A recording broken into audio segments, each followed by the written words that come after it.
Welcome back, guys. I hope you're well, and if you're not well, I wish you all the best. I hope that you will get better and feel better and be proud of yourself as this year is ending and you'll be starting a new year. Now, today is a beautiful day, but not for everyone. We are going to be talking about financial abuse in relationships and marriage. Financial abuse. My darling, this is a very tough topic. This is not a topic that you discuss over a cup of coffee. Mm-mm. This is a topic that creates chaos in families. This is a topic that creates tension everywhere. Financial abuse is one of the greatest key to separation, to divorce, to death. It's extreme. Financial abuse in every form of it. Now, today I'm going to talk about 5 of the signs of financial abuse in marriage or in relationships. And I would like you to take your pen and paper, and if you've noticed any one of these signs, darling, be informed. You're being abused, and you need to do something about it. I will also talk to you about what to do to make sure that if you are experiencing financial abuse in your relationship or in your marriage, don't divorce, don't separate. Just organize yourself so that the relationship can work. Okay? Ready with your pen and paper? Okay, darling.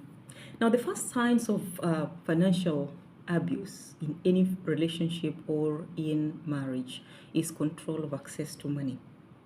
Now, most of the times, this happens if the breadwinner in the family is a man and the woman is a stay-at-home mom, or if the woman is not working and the man is the only one that goes out there to bring the money so that the family can function. Now, you find that most of the time there are several women, and especially in Africa, that their men have died and they did not even have an idea that the men had invested so much money. Lots of money stored in the bank, so many investments all over the place. Why? Because the man was in control of access. He would decide how much you get, and he would make sure that you do not touch his ATM card. You have no idea where the money is coming from, and you cannot question. Now, this is one of the signs that lets you know that you're being financially abused, because as partners in marriage or in a relationship or a long-term partnership, somehow you need to be able to sit down and balance your finances together. If you're not putting the 50-50, the 85-25, whichever decision you make as partners in your relationship, at least get to know these are the assets or these are the financial benefits that my husband has, or my wife is working on this and this is the money that she has. So when you realize that your partner is denying you access to money, and this denial to access can happen by you're being given, sometimes they give you an allowance, and the amount of allowance they give you, if you look at what they earn, maybe you have access to what they're earning and you know, but you look at the amount of allowance that they're giving you, then you will know that you're financially being abused. Now, the second form of financial abuse is preventing financial independence. This happens to so many women. This happens to so many women. I want to tell you honestly, it is not easy to tell a man that you cannot go and work as a woman and ask him to stay at home. I don't know which planet you'll be coming from if you succeed in doing that, but no, I don't think that's easy. But on the other hand, when it comes to women, several women have been made to stay at home. Take care of the kids. Oh, you have a degree, do not worry about it. Just stay at home, take care of our kids. I do not want the maid to take care of our kids. Later on, you can go back to work. And then what happens? Year after year, you're pregnant. Year after year. And when you ask, oh, darling, why don't you employ a house help now? I think our baby is old enough now to be taken care of by somebody so that I can start working out there. No. I cannot eat food that has been prepared by a maid. Now, if you have not taken yourself back to factory setting and realize that you're financially being abused at this particular point, this person is disarming you. You're being disarmed. I'm not saying that you staying at home to take care of your kids is wrong. No. What I'm saying is this: question yourself. If this man is providing everything that you need and at the same time providing you allowance for maintenance of the home, survival, and at least maybe taking care of yourself, then who doesn't want that? But if he is denying you an opportunity to develop yourself, you went to school and sacrificed years and years of your life to be financially independent or to somehow just have some income, if not financially independent. You have the right to use your certificates. You have the right to access some money of your own. There is nothing as miserable as asking money all the time. Help, I don't have this. I don't have this. I need money for this. I need money for that. I need money for that. It's tiring. And that is where the respect ends, because the number of times you're going to be asking for this money will determine how much respect this man is going to have for you. So I'll say again, if you notice that this man is denying you an opportunity to explore your potentials, think twice. You're being financially abused. This includes you trying to open a business or doing some online jobs back at home while you're taking care of your babies. Anything that would wake you up and you know that some money is clicking into your account at some point, you should question that. So there are several ways that life can really sabotage your ability to be financially independent. The other way that you notice that you're being financially abused is exploiting you, your financial resources. For example, you've been working so hard, you have put together all your business is running, and you've saved some money up, and you're running this business here and there, and your money is coming. Darling, you're getting the money, even if it's not a lot of money, but your money is coming. But then you realize that your partner is actually just taking, always taking, always taking. Day 1, day 2, day 3, 30 days of the week, of the month, taking. And at the same time, they do not want you to question. Okay, now this is going to touch on the women in the wrong way, but I'm sorry. Sometimes we go way overboard. But girl, you're shopping all the time. All the time. The only thing you're doing with that card is to shop. You are on Amazon, you are on Alibaba, you're all over the place shopping and shopping and shopping and shopping and shopping and shopping. Have you ever stopped to ask yourself, how hard is this man working so that this money is coming into the family so that all of us can be this cute? No. So it is important that you question this. As a man, if you notice this is happening, think twice. And as a woman, if you realize that the man in your life is actually just spending what you've got and is actually not providing anything in return, go back to the story of creation. Are you doing the right thing as a woman?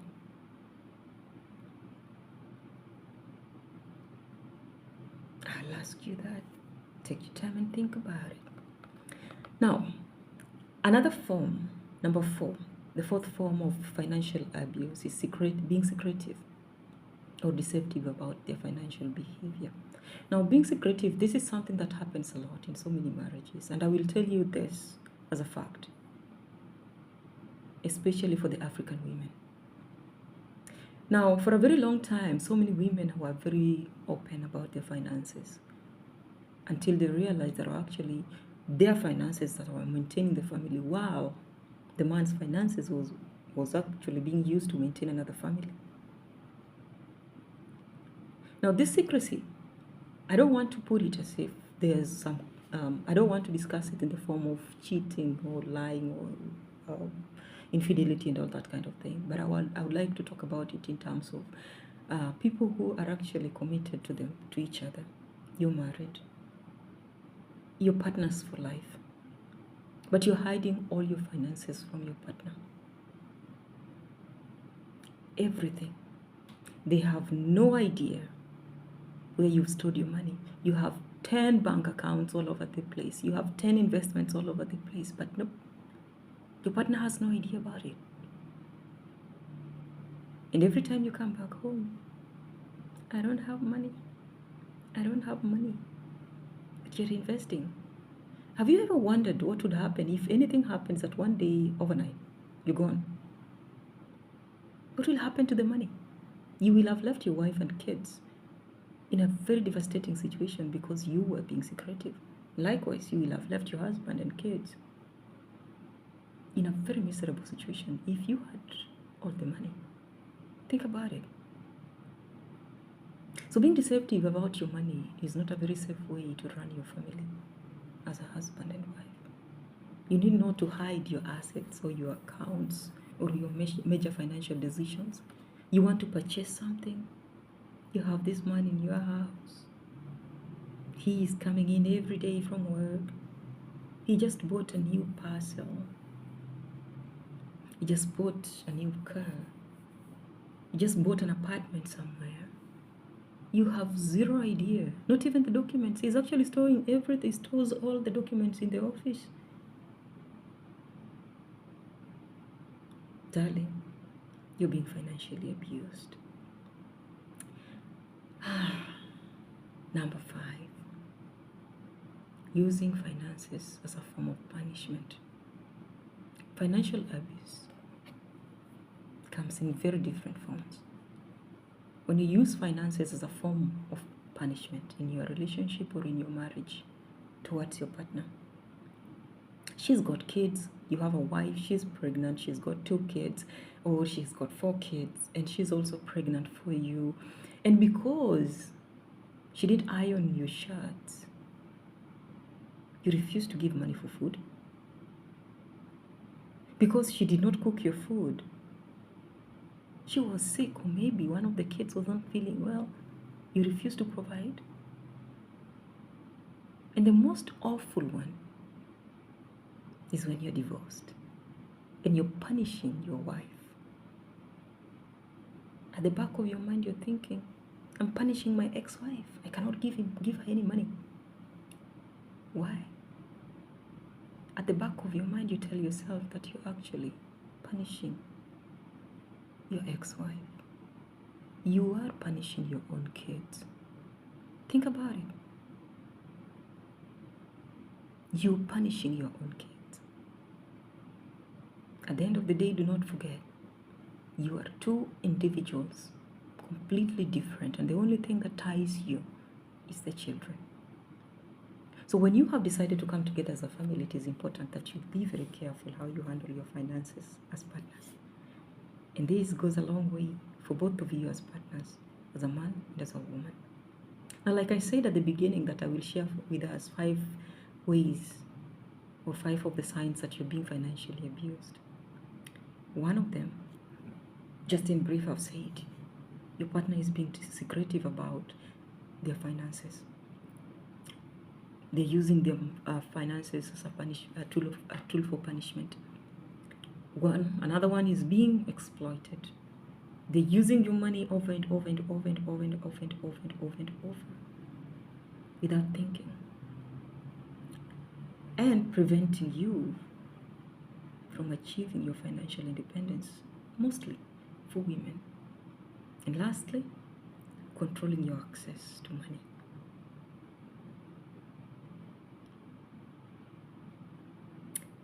So what do you do to make sure that this does not happen? Or if you notice this is already happening in your relationship or in your marriage, what do you do to make things right? One of them is communication. That is number 1, communication. Sit down with your partner.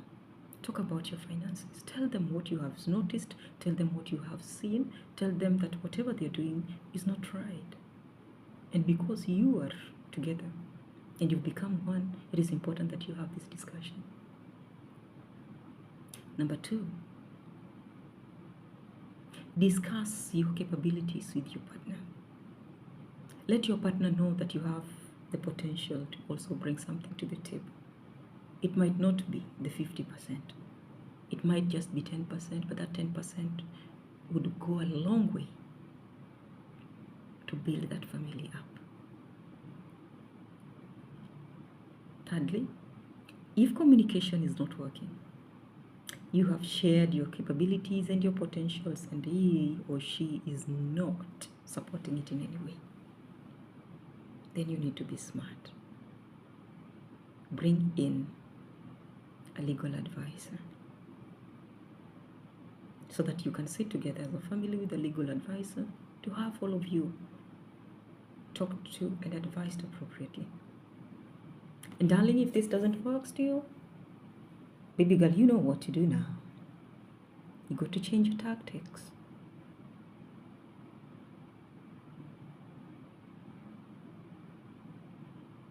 Open your own bank account. Do your online businesses. Whatever you got to do, girl, do it. Boy, you got to do it. Because at the end of the day, it is not just the woman or the man that is depending on you. Don't forget, kids are involved. And if not, you got aging parents. And if not, you have siblings. And apart from that, you want a good life. So sometimes we live in marriages or we live in relationships. We are in relationships that we don't even realize when we are being financially abused.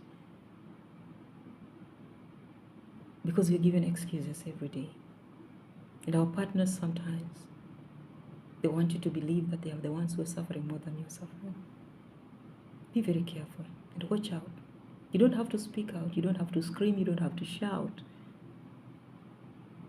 Be very intelligent how you handle your status when it comes to finances. Financial abuse can cripple you. Financial abuse can reduce you to nothing. Financial abuse can reduce you to a beggar. When your partner is actually having it all the way. So ask yourself, is that the life you want? Is that how you want it to be? And for how long are you going to be sitting around waiting? Because for each and every one of us that comes down into this world, something is put in you. Something. Like we say where I come from, that every child that drops down drops with a plate, a cup, and a spoon. So you got a cup, a plate, and a spoon. You just forgot where you left it. Pick it up. Pick it up.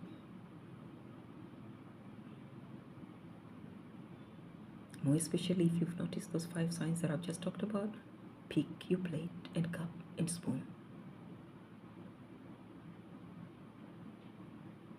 Pick it up, darling.